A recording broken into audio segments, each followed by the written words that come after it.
बिस्मिल्लाहिर्रहमानिर्रहीम रब्बि इश्रह ली सदरी व यस्सिर ली अमरी वहलुल उक़्दतम मिन लिसानी यफ़क़हू क़ौली. Welcome to my English class. Your teacher Miss Fatma here. Assalamu alaikum my students. How are you all? Today let's continue with the part 2 of the chapter The Story of Kish. It's unit 7 and we are on page 81. अच्छा part 1 जो है वो already मैं description में दे चुकी हूँ. आप kindly वहाँ से जाके वॉच कर लीजिएगा. Those who haven't watched this yet. So let's begin the part 2. The hunters, grizzled and grey, were aghast. अच्छा ये स्टोरी किसके बारे में है? ये story is about a young boy whose name was कीश. और ये स्टोरी काफ़ी पुरानी है और एक फोक टेल है जो कि कहीं रिटन फॉर्म में नहीं है, बल्कि ये सिर्फ जो है वर्बली जो है वो चिल्ड्रंस और चिल्ड्रंस के चिल्ड्रंस और इस तरह से जो है वो जो है जनरेशन टू जनरेशन जो है वो आगे बढ़ती चली गई है. So it was about a boy whose name was Keesh. और वो अपने ज़माने में एक हेडमैन था और वो बड़ा फिर फेमस हो गया था और काफ़ी वो ऑनर्ड उसको फिर मिला अपनी लाइफ में. सो व्हाट हैपेंड कि उसका यहाँ पे इस वक्त काउंसिल के सामने खड़ा हुआ था and he was talking about the shares कि everyone should get the equal shares of the meat in the council. So अब आगे हम देखते हैं. So the hunters grizzled and grey were aghast. अच्छा जो हंटर्स वहाँ बैठे थे जिनके सामने वो बैठ के जो है वो सब बोल रहा था, तो वो बड़े जो है वो शौक हो गए कि इस तरीके से वो बच्चा है और उसको बुज़ुर्ग लोगों का ख्याल नहीं कि किस तरीके से जो है ये वो बड़े एज के जो बैठे हुए थे हंटर्स उनके उसके आगे वो इस तरह से बात कर रहा था. The like have never been known before. इस तरीके से पहले उनके साथ नहीं हुआ था. A child that talked like a grown man and said harsh things to their very faces. यानी कि ऐसा कभी नहीं हुआ था कि एक बच्चा जो है वो एक बड़े ग्रोन मैन की तरह बात कर रहा था, बड़े आदमी की तरह बात कर रहा था. और हार्श यानी कि बहुत सख्त जो है वो लफ्ज़ इस्तेमाल कर रहा था बात करने के दौरान उनके फेसेस पे यानी कि मुंह पे इस तरीके से बात कर रहा था. ना ना the man cried put the child to bed.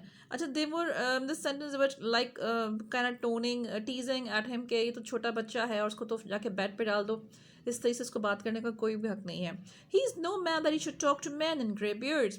और इसका ये बिल्कुल भी इसको कोई राइट नहीं पहुंचता कि इस तरीके से ये बुज़ुर्गों से ग्रे बियर्ड्स यानी कि जो इससे बुज़ुर्ग शो होते हैं यानी कि बड़े एज के जो बंदे हैं उनसे बात करने का इसको बिल्कुल कोई ऐसा राइट नहीं पहुंचता कि वो इस तरीके से हार्शली बात करे. He waited calmly till the uproar died down. अच्छा उसने जो है वेट किया बहुत ही पुरसुकून से ताकि जब तक जो है वो uproar died down यानी कि जो उतना शोर हो रहा था इतनी जो वहाँ पे हो रही थी और सब उसको उसके लिए प्रोटेस्ट कर रहे थे, तो he waited calmly for that यानी कि वो ठहरा सुकून से बैठा उसने सबकी बात सुनी. Thou hast a wife, O Gluck, he said, and for her dost thou speak and thou too.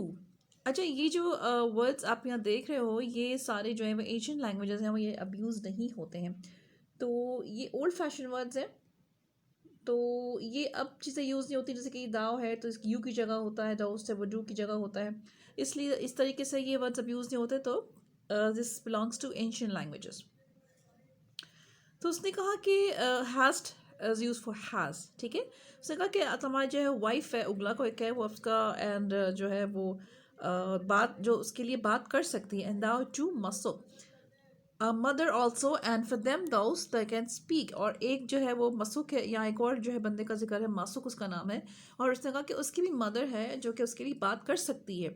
My mother has no one save me. लेकिन मेरी मदर के पास कोई नहीं है सिवाय मेरे, इसलिए मेरे लिए जो कोई मेरे राइट के लिए खड़ा हो सकता है तो वो मेरी मदर है और कोई भी नहीं है.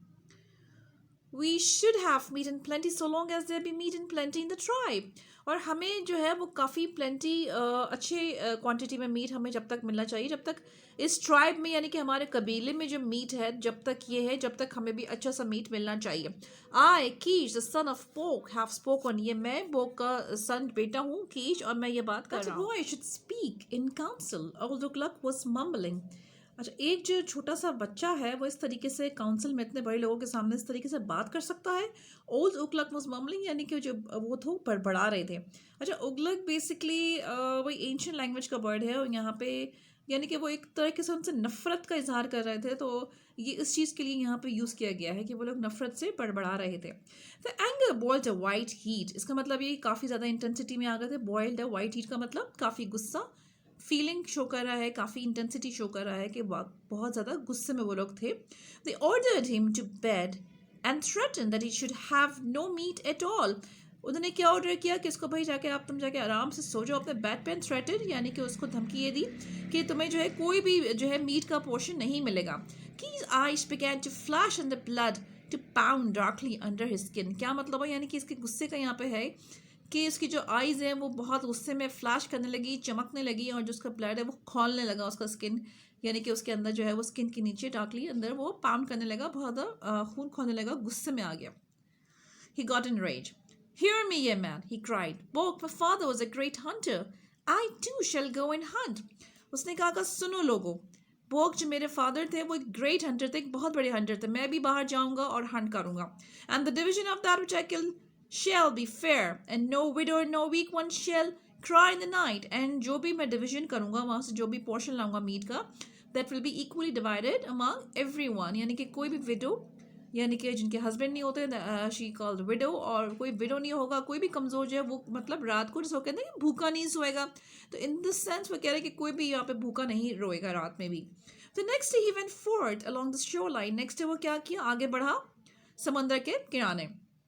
He carried his bow with a goodly supply of bone-barbed arrows. अच्छा, bone-barbed हम रीडिंग में ऑलरेडी पढ़ चुके हैं कि लकड़ी के बने हुए एरोज जो बहुत ही नुकीले पॉइंटेड होते हैं शिकार के लिए. And his father's big hunter spear, यानी कि जो कमान होता है वो भी उसके फादर के टाइम का एक बड़ा हंटिंग स्पेयर उसके पास था. So he took that also. And there was laughter and much talk at the event. And लोग ना they were making fun of him कि ये क्या करेगा, तो छोटा सा बच्चा है, और वो काफ़ी हंस रहे थे उसके पीछे, काफ़ी बातें बना रहे थे. It was an unprecedented occurrence. यानी कि वो बहुत ही ज़्यादा जो है एक ऐसा जो है वो एग्जाम्पलरी इस तरीके का वाक़या था, ऐसा occurrence थी कि इससे पहले वो चीज़ कभी नहीं हुई थी. Never did boys of his tender age go forth to hunt, much less to hunt alone. ऐसा कभी नहीं हुआ था कि इसकी एज के बॉयज जो थे वो जो है वो आगे बढ़े और इस तरीके से हंट करें, वो भी अकेले जाके. ठीक है, टेंडर एज होती है काफ़ी यंग एज जिसमें आपको कोई एक्सपीरियंस नहीं होता, that age is called tender age. Early next morning he strode into the village. Next morning क्या हुआ कि strode is a past of stride and it means to take steps, मतलब इन काफ़ी तेज़ ना, काफ़ी हरिडली जो है वो चलना, विलेज में स्टेप्स लेते हुए जाना. Across his shoulders he bore a burden of fresh killed meat. अच्छा, उसके शोल्डर्स के क्रॉस में क्या था, उसके शोल्डर्स पे जब नेक्स्ट मॉर्निंग आया तो उसके शोल्डर्स पे काफ़ी ज़्यादा बर्डन था, काफ़ी फ्रेश गोश्त का. Go, ye man with the dogs and sledges, and take my trail for the better part of a day's travel. उसने क्या कहा, जाओ जाके वहाँ पे डॉग्स एंड स्लेड्स के साथ जाओ. Sledges we have already studied in the chapter polar explorer. और स्लेड्स क्या होता है, बर्फ़ में इस तरीके से जो गाड़ियाँ बनती हैं इसको डॉग कार्ट भी आप कहते हो, लेके जो है वो आगे डॉग होते हैं, पीछे एक लंबा सा जो है वो बेंच टाइप होता है, उसके अंदर जो है चीज़ें कैरी करने के काम आता है from one place to another.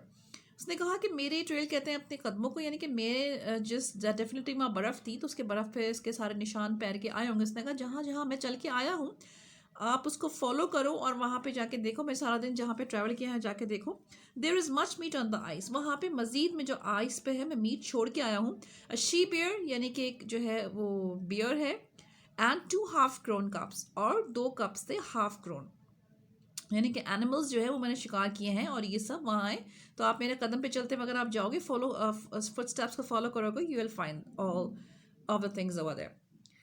अच्छा, I am ending part 2 over here because ये थोड़ा सा इसकी इंग्लिश थोड़ी सी टफ होती है, तो मैं चाहती हूँ कि आप इसको बहुत ही ग्रेजुअली और चंक्स में, बहुत लिटिल चंक्स में लेके हम लोग चाहें, ताकि आप इसको चैप्टर को अच्छे से अच्छा आप कर सको. अच्छा, as I told you this morning that आप लोग साथ साथ जो है अपनी समरी भी प्लीज़ प्रिपेयर करते रहो, इससे से आपकी समरी बहुत ईजी हो जाएगी. सो पार्ट 2 है, इसकी समरी भी इन लिटिल पैराग्राफ हाफ और थोड़ा सा लाइक 1 पेज के ऑलमोस्ट यहाँ पे समरीज की प्रिपेयर कर लीजिएगा, ताकि जब जैसे जैसे हम पार्ट 2 और पार्ट 3 आगे चलते जाएँ तो समरीज के साथ will be adding on this. ठीक है, so hope you have understood. If there is any problem you need to have, just let me know in the comment box. Take very good care of yourselves. Take care. अल्लाह हाफिज़.